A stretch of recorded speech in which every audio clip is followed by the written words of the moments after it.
Hello and welcome back to the Battle Room. My name is Colin, and today I wanted to do a little bit of a different video. So recently I played in the Victory Road tournament, which was a really fun experience. Normally I don't stream my runs, but I had a lot of fun doing it. I might be doing it in the future, but I also did pretty well. I got top 16, but more importantly, I played some of the best players in the world. And one of those players is Bingjie Wang. Bingjie is a Chinese player who played in some tournaments in the US, finishing second at a regional, finishing top 8, just basically a superstar performer near the end of the live events era. And online, Bingjie has performed incredibly well as well, making it to the Players' Cup finals. So Bingjie is a really, really good player and someone I was really excited to play against because I've never played against Bingjie before in a tournament. And so Bingjie's probably most well known for his kind of wacky teams, and we do have kind of a wacky team. This format is open team sheet, so I had access to all of his moves and items, and he had access to all of mine. So there were no secrets to be had, and oh my lord, there's a wider Brillaboom, a Iron Defense Body Press Calyrex, and a Fly Special Landris, which is pretty weird. A lot of weird stuff, but exciting stuff nonetheless. So going into this matchup, I was really afraid of the Iron Defense stacking, so I made it a priority to help deal with Calyrex, and Snarly Yveltal also gives me immense trouble as well. So let's get into this battle. Playing against Bingjie, I was really nervous but really excited because at this point I believe I was 4-0, so if I got 3 more wins, I would be able to top cut the tournament. So there's a little bit on the line here. Obviously, we're both undefeated, haven't lost a game yet in the tournament. And Bingjie's going to open up with Yveltal plus Rillaboom into my Kyogre Tornadus. Obviously, this isn't a great position for my Kyogre, so it is really important to me that I have to withdraw my Kyogre, try to pivot into a better position just so that I don't lose this Pokemon. Kyogre versus Rillaboom is really interesting because there's very much a dance between the two. It's about, positioning Rillaboom to get a KO in the late game on Kyogre, and then there's also the Kyogre who can try to stall the Grassy Terrain or kill Rillaboom and then try to win that way. So I'm going to withdraw Kyogre immediately into Incineroar, who's a really good pivot into this situation. Now, White Herb Rillaboom is actually kind of frustrating here because normally dropping Rillaboom to -1 is great, but White Herb is going to negate that, which is really effective at helping Incin be a little bit more worthless. And making Incineroar worthless, he's one of the best Pokemon, so making it worthless is always feels pretty good. But I opt to protect Tornadus because Tornadus is super important in this matchup. Whether it's taunting Calyrex or setting up Tailwind or pressing Hurricane on Rillaboom, Tornadus must do it all for me. I'm really reliant on it. So I protect it. I don't want to get fake out airstreamed. It's really important to keep Tornadus alive. But they just go for a Snarl Protect, which is fine by me. This is a really good turn for me because I kind of just get Incin for free and break a White Herb. So on turn 2 here, Rillaboom's going to withdraw, which is, makes sense. Kyogre's gone, so you got to keep your Rillaboom alive to kill the Kyogre later. And we're going to see Calyrex come in here, which is fine by me, honestly, because Calyrex isn't, super threatening at this moment. I press Hurricane trying to get some damage onto Rillaboom, but obviously Calyrex came in. So I do get a good chunk on a Calyrex, which is good as well. And they just go for Snarl. So this is a really good turn for me because, Yveltal didn't max, it didn't go for Airstream or something. And all they really do is just break my Sash, and I get a free parting shot, making Yveltal much weaker, which is great for me. So in comes Kyogre, who is now in a fantastic spot. I can press Tailwind plus Water Spout and just do immense damage to both my opponent's Pokemon. So far, this game's been going really well. I've navigated the Snarls well, and I've just kind of positioned my Kyogre into an amazing spot. Calyrex doesn't have Protect, so something is going to have to take a Water Spout, and Yveltal doesn't have Protect either. So either Rillaboom's going to take a boosted Water Spout behind a Tailwind, or Calyrex is, or whatever the mysterious 4th Pokemon is. So this is just a great situation. It lets me get damage on Yveltal as well, who's a really scary Pokemon.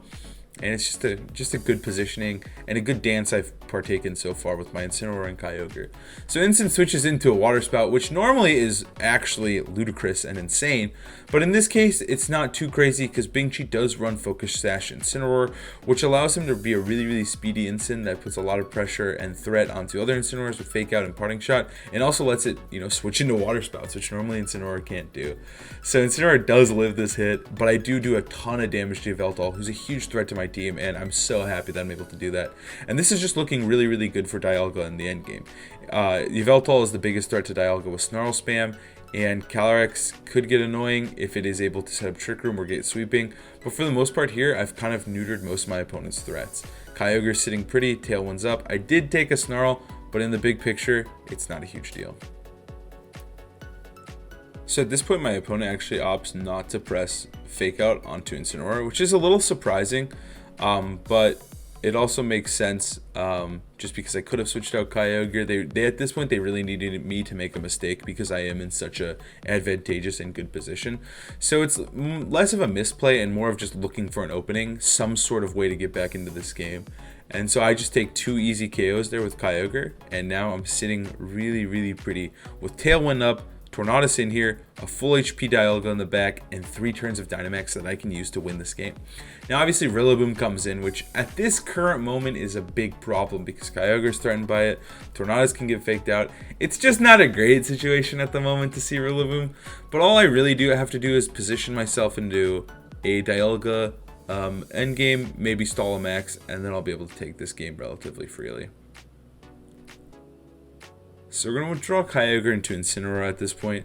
Like, all I really have to do is get Dialga in, but I don't want to switch Dialga in, because if I do take a Glacial Lance or a Max Quake from the high horsepower Rillaboom, I could actually put myself in a losing position. So at this point, I'm just crossing my T's, dotting my I's, just making sure everything goes perfectly, getting a nice Intimidate onto Rillaboom and Calyrex. Calyrex is really scary, though, because it still could just press, body press to victory. But my opponent didn't opt to fake out, so I'll be getting a free taunt, which means no Iron Defense, no Trick Room, and those are going to be really obnoxious things that could have set me back a little bit. But I'm not getting any of that. I'm pressing taunt, no Trick Room, no Iron Defense. We're just going to smooth sail towards victory here. And Rillaboom's obviously going to go for Max Quake, which is pretty good, but I do have Intimidate on the Rillaboom. The White Herb was broken on turn 1, so this is a pretty good situation for Incineroar even as well, just because Incineroar does take this hit relatively freely, and the only way Incineroar is going down here is if they called this switch with a Body Press, but they tried to Trick Room, which again is really, really good for me, because now Calyrex is, not as threatening. It can't set up on me. It does have a special defense boost, but I do have 3 turns of max waiting for this Calyrex in the back. So the situation is still fantastic. So I do protect Tornadus here because I don't want to just take a free Glacial Lance, and I think a potential Hurricane in the future could be pretty good. And I think at this point all I have to do is really just get damage onto Calyrex so that I can pick it up later with a Kyogre Water Spout or with a Steel Spike from Dialga. So the situation looks great. I'm just protecting Tornadus again, just not to give my opponent any opening. Let them start setting up a Calyrex sweep or something silly, and I do want to use it to get a Hurricane onto Rillaboom next turn, just because I think Rillaboom is a little obnoxious. I don't think it can beat Dialga in the 1v1, but I want to make sure I'm doing as much damage as possible with it, with my Tornadus to help secure this game for myself. So I'll bring in Kyogre here instead of Dialga so I can threaten Hurricane and also still be able to pick up the Ice Horse with Water Spout, because Kyogre's at full, so I'm doing crazy, crazy damage right now. So the battle's canceled. I take game 1, which feels really, really good. I love taking game 1s always against good players because it does put a lot of confidence into me and allows me to play better going into games 2 and 3. Just having that little buffer is always really, really nice. So going into game 2, Bingjie's team is still really threatening, and I have to give him the respect he deserves because I still think this is a bad matchup and something I have to be really careful of. But I do opt to bring the same 4 Pokemon just because if it ain't broke, don't fix it.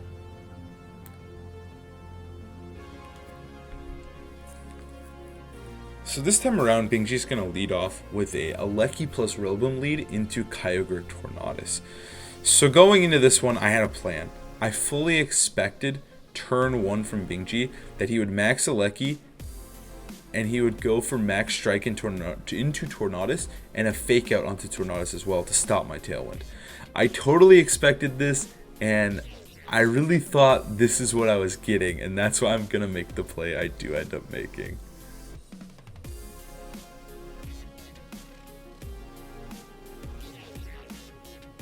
So the reason I thought they'd make this play is I thought Double Protect was super obvious from me, and I thought that if I were to, max Kyogre and try to get a KO into Alecki turn 1, it'd put me into a really, really fortunate spot.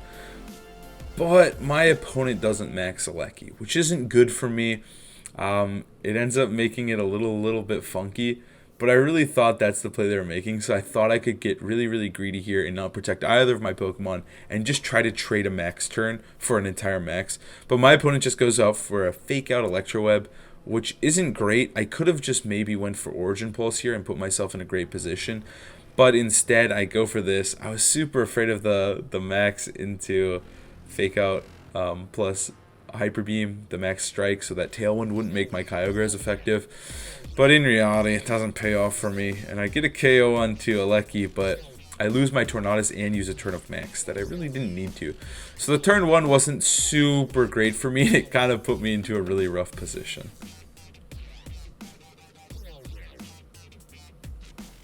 So Yveltal's going to come in, and at this point in the battle, to be completely honest with you, I feel really, really grim about my chances of winning, just because I blew my max early onto Kyogre, who isn't really that great into Yveltal here, and I really wish I could have saved the max for Dialga, and also maybe have set up Tailwind. So the position itself doesn't look good for me here. I still decide to play it out and play as well as I can, because maybe I can find an opening. Maybe Bingjie will mess up and give me an opening here that I desperately need to come back. Like, it doesn't look that bad because we just traded Pokemon, but like the way that this game is going to play out and the way that Rillaboom's threatening me, Yveltal's threatening me, this matchup is actually near impossible at this point in time. Especially with this Rillaboom Max, who White Herbed my Intimidate, so this is just a full-powered Rillaboom potentially. So I opt to max Guard to try and waste a turn here from this Rillaboom in case they go for the grass move. But Bingjie, being the incredible player that he is, completely reads my soul here, goes for Oblivion Wing onto Incineroar and a max Quake. So now both these Pokemon are at +1 special defense, and Incineroar does hang on, which is pretty nice, you know. The 1 HP hang on is pretty incredible.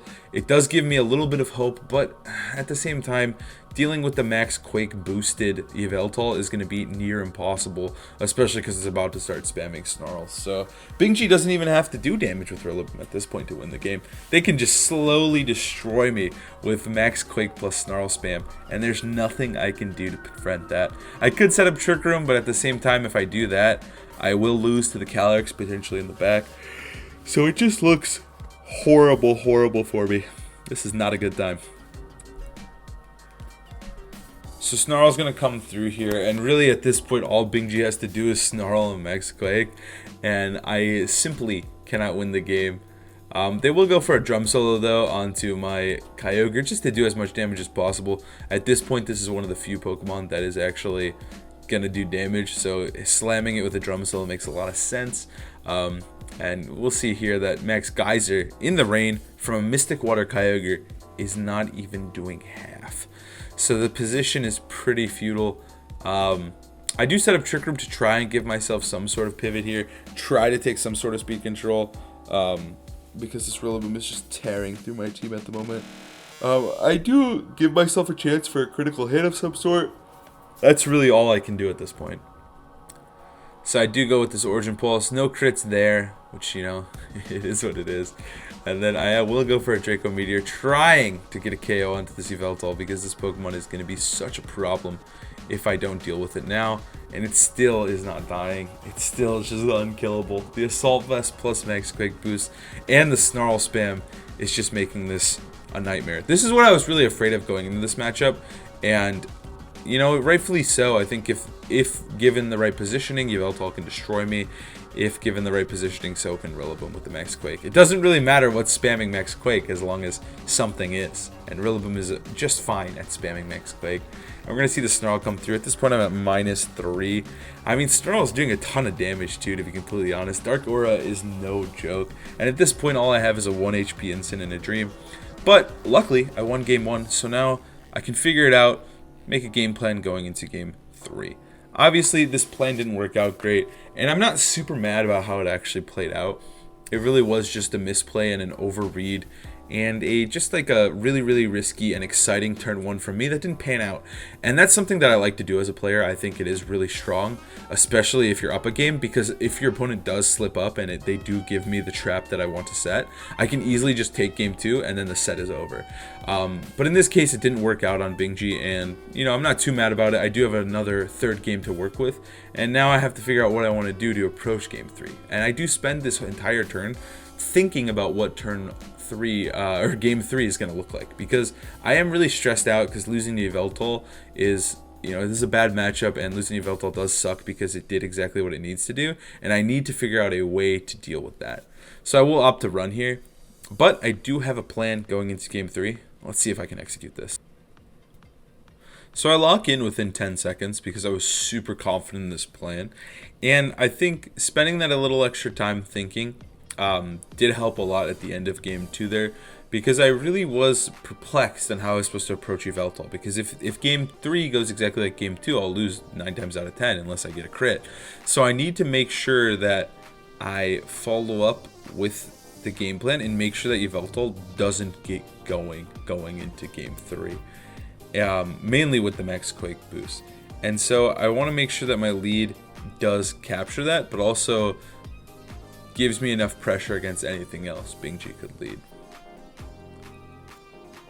So we're going to see Bingjie lead with Rillaboom plus Yveltal, going back to this instead of the Alegi lead, and I'm going to lead with Incineroar plus Dialga, which is not something I've led before at all, and something I really was excited to test out in this game 3, because I had a plan here. I had something that I wanted to accomplish, and if I'm able to pull it off, it could just save me the set. So in a matchup like this, I think sometimes you need to get a little creative. Losing to the same obvious strat that you're really weak to is never ideal, but sometimes if you find something on your team that you can use in an unorthodox way, it can lead to success. And my idea for the unorthodox strategy here was to max my Incineroar. Now normally max Incineroar is not good, but in this case, I think it's incredibly potent.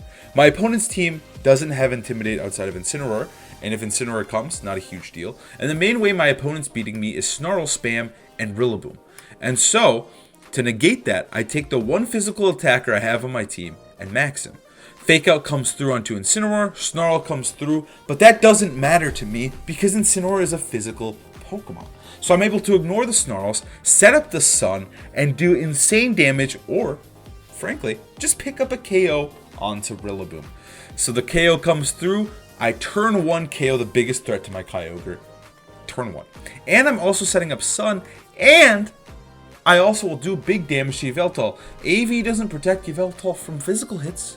So now I'm in a great position. I've set up Trick Room for my Incineroar as well, and I've just gotten the KO onto probably the most important threat to my team. Now my opponent's max is going to have to be either Yveltal, Calyrex, Incineroar, or Aleki, because Landorus, frankly, isn't going to be brought versus my team. It's not very good. So, and those Pokemon are all like kind of suboptimal against what I'm cooking.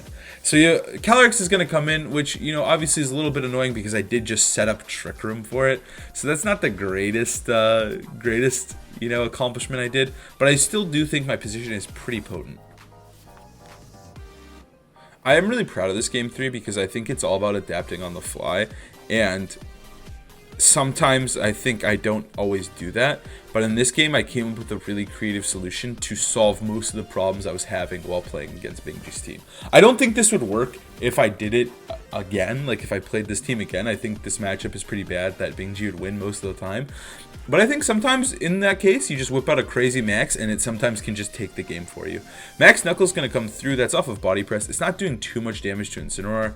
And I'm actually just going to try to reverse my own Trick Room that I just set up. So Dialga's not accomplishing too much, but it is, lulling Bingjie into maxing his Calyrex, which is fine by me. I'm doing big damage to it, honestly, with a Sun boosted Flare Blitz there, Max Flare, and Incineroar is still healthily above half, which is really good for me.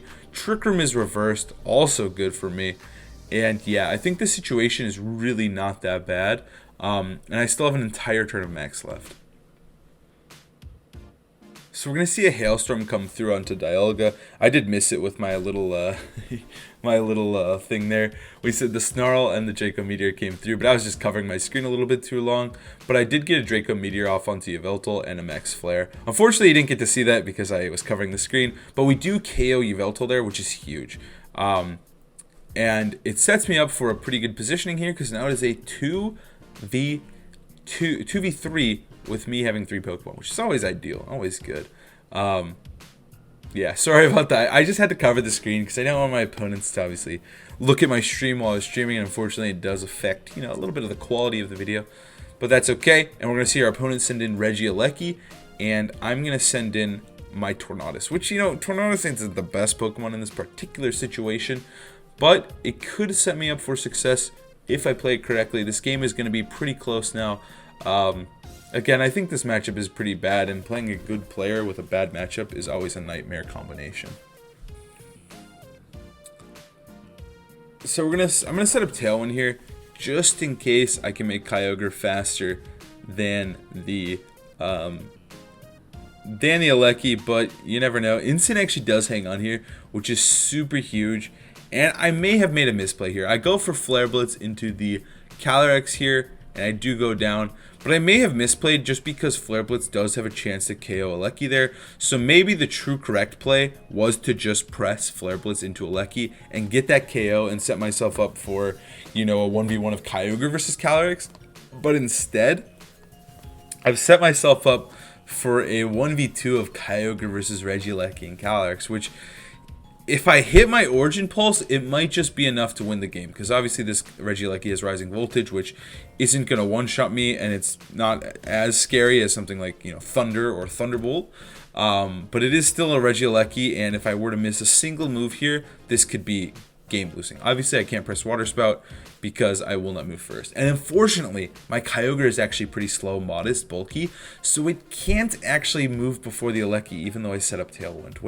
So Tornadus was not super useful and not really the most influential Pokemon in the matchup. And now it is down to a 1v2. And you see me praying there, hoping to God that I can hit this Origin Pulse, because I played this matchup as well as I could, and if it comes down to Origin Pulse, it comes down to that. But I think this matchup was relatively poor, and I think that Bingjie played really, really well, and I think that I had to come up with some spice, and Incineroar was that spice. So the first Origin Pulse will come through, and it does connect into that Calyrex, which is huge, huge. And it does pick up the KO, so now it is a 1v1. Again, I still can't press Water Spout, because this Rising Voltage is going to do way too much damage. There's not much I can really do in this situation. I just have to hope that I hit this move. It's not about skill. It's not about play. It's just about dumb, blind luck. And all I do is lock in that Origin Pulse. And I just hope that I can hit this move. And Rising Voltage comes through. Obviously, a critical hit could be huge too. Critical hit would easily pick up that KO into Kyogre. But it does not pick up the KO. The Rising Voltage does not. And Origin Pulse does connect, allowing me to win the game and take Game 3 versus Bingjie and advance myself to 5-0. So this set was super fun and super close at the end there. It really just came down to how well I played and how well Bingjie played, and I ultimately hit my moves, and I hit him with the surprise Max Instant, which I think was an incredible Game 3 tech. And I had a lot of fun with this set. I had a lot of fun with this tournament. I hope you guys enjoyed this type of content. I'm going to be doing another one like this soon, probably on Friday, of my match versus Agati, who is also a really, really good player, and it was a really, really close match. But GG's to Bingjie. I hope you guys enjoyed the content.